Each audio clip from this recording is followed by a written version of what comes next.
Christine from Poise for Success, and today I'm going to be talking to you about one of my all-time favorite, tried and true training techniques for canine musical freestyle, and that is luring.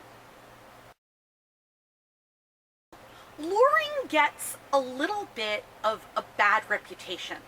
I've heard people say things like, all luring does is teach a dog to follow food.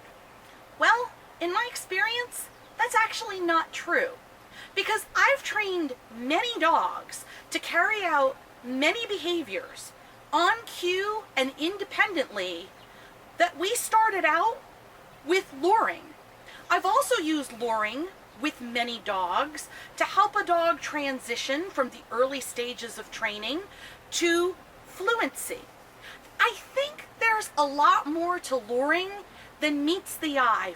Another reason why sometimes people kind of talk down on luring is sometimes people have a difficult time moving from having food in their hands to not having food in their hands.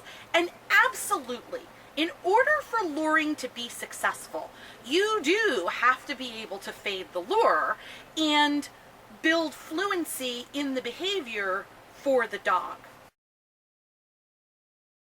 But the good news, the thing that I have found time and time again, is it is absolutely possible to fade food lures and help a dog move from the early stages of training with a food lure to understanding and fluency and the ability to perform the behavior in a performance context. I'm a big fan of all positive reinforcement-based training techniques. I enjoy shaping. I love capturing, and I am an enormous fan of targeting. But I have to say that I probably start training the vast majority of behaviors with my dogs in all of the different sports that we participate in with luring.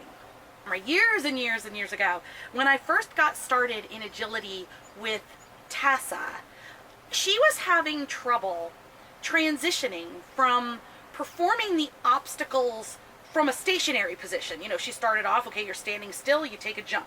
You're standing still, you run into the tunnel. You're standing still, you go over the hay-frame. Well, she was having trouble running and jumping and running and jumping and running and jumping. She didn't really understand that concept. So I got myself a wooden spoon with some peanut butter on the end of it, and I used to run her through jump sequences with basically her following the spoon.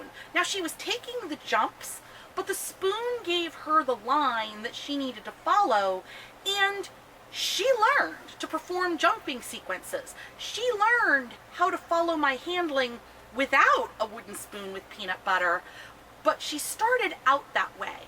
She's an agility champion now. She has her CPE catch title. She obviously went on to become a fluent jumper, a beautiful jumper. But we started off with a lure.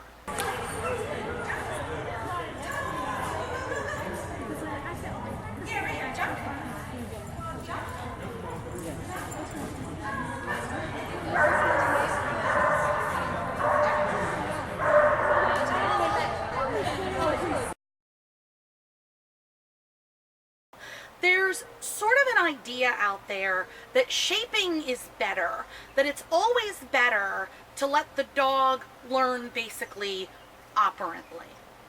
And when I got my puppy Bandit, who's now 5 years old, and my main freestyle partner, I wanted to do all of it right. And I was like, I'm gonna shape everything. And you know what? It wasn't the best way to go with that particular dog.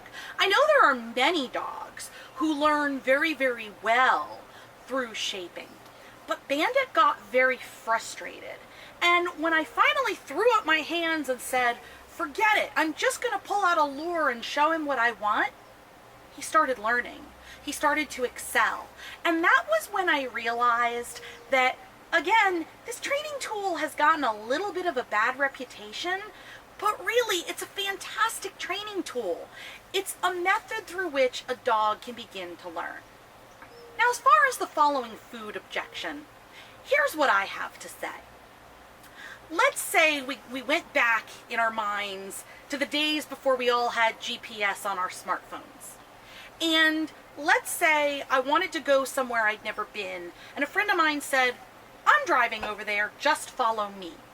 Now I have no idea where I'm going, but I'm just driving along, following my friend, turning when my friend turns, going straight when my friend goes straight.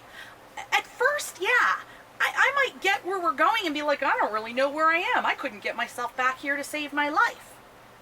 But let's say I followed that person 10 or 15 times.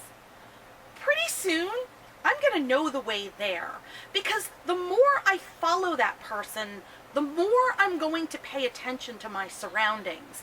And before long, I would have the ability to get from start to finish without needing to follow that person. I think of lures that way. Yes, we start off the dog is following food, absolutely, but that's what we want. Because in those stages, we're really just saying to the dog, this is what I want you to do, and this is what it feels like. This is what it feels like to carry out a spin. This is what it feels like to weave under my leg. This is what it feels like to move away from me laterally. This is what it feels like to move with me in heel in a big circle.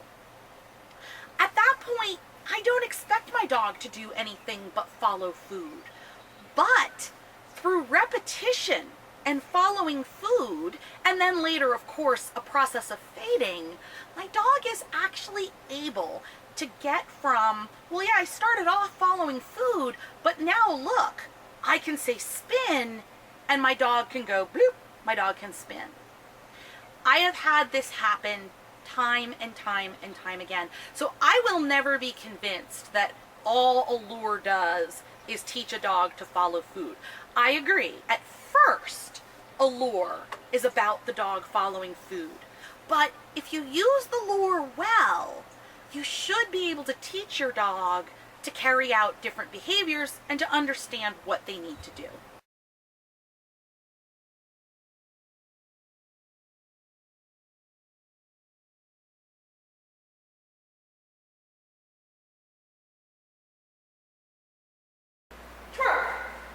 Beautiful, nice.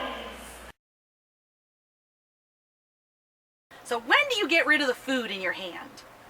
Well, my answer is probably different from just about everyone else's out there. My answer to that is, you keep the food in your hand until. Not necessarily 3 times. Not necessarily 5 times. Not necessarily 1 time.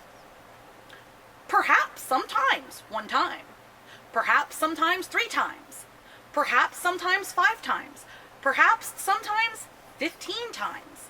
Perhaps sometimes every day for a month. It really depends on the dog, his or her style of learning and aptitude, sometimes the dog's experience level.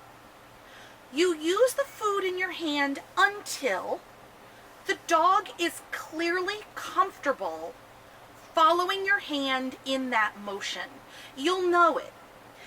When your dog is not comfortable following your hand in that motion, a lot of times the behavior falls apart, or you really feel like you have to give the dog a lot of information by the way you move your hand. But before long, most of the time, the dog begins to anticipate what you're going to do with that lure. Basically, the way you set your hand up when you're starting it kind of tells your dog what you're going to be doing. And dogs learn to read that very quickly. And when you see your dog reading that, and it's clear that your dog is anticipating what your hand is going to do, you can start to fade the food lure.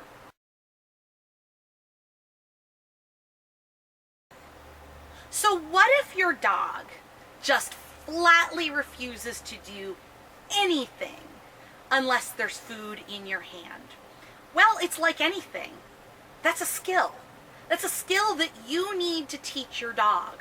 And you can start off by starting to sandwich repetitions where you don't have food in your hand in with repetitions where you do. So at first your dog hardly notices. And as you increase the difficulty level, your dog is ready. Here's a little bit of a video example of me playing a game with my dog where I'm tossing treats to kind of liven the game up a little bit and fading the food in my hand in the context of this game. Okay, go get it.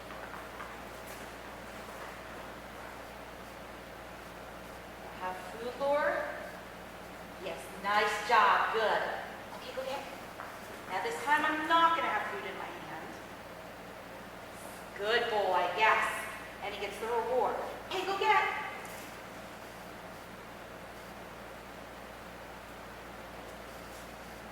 This time my hands are empty. Yes, good job. So he sees me reach into the pocket and give him his treat. Eventually, you can build up to where you would have food in your hand less and less and less. There are also games where you can have food in a container that's visible to the dog but out of reach, and the dog needs to carry out, you could have the dog first carry out a behavior with food in the hand, there you go. Now without it, I reach into the container, here you go. Like I said, it's a skill like any.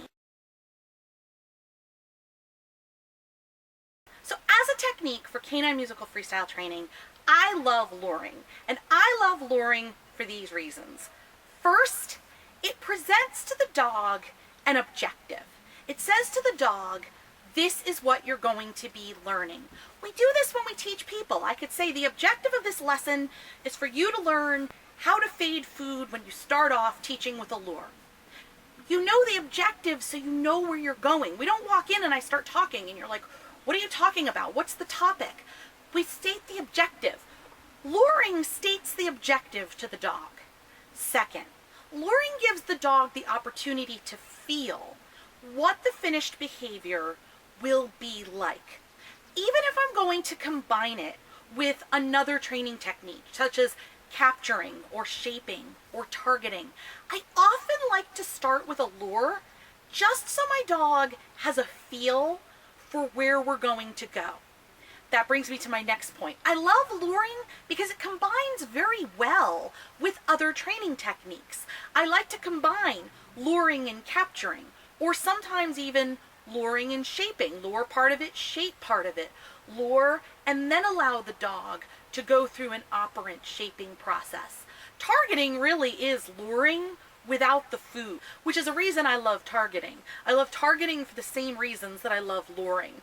It states the objective to the dog. It gives the dog the chance to feel where they're going. It gives the dog a lot of information from the get-go.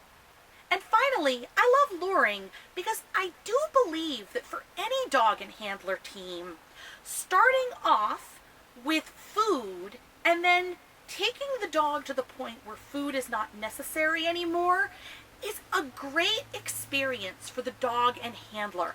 It's a growth experience. It's something that you can then use in all of your training. So I really do enjoy that training process and the benefits that it brings to my dog and I as a team. Very soon, I'm going to be starting a series on how I train various canine musical freestyle behaviors, how I train spins, how I train leg weaves, how I train laterals, how I train backing. And in these videos, what I'm basically going to do is demonstrate the methods that I've used. Now, certainly there are other methods that other trainers have used. There are certainly other options, but I'm basically going to show you how I've done it.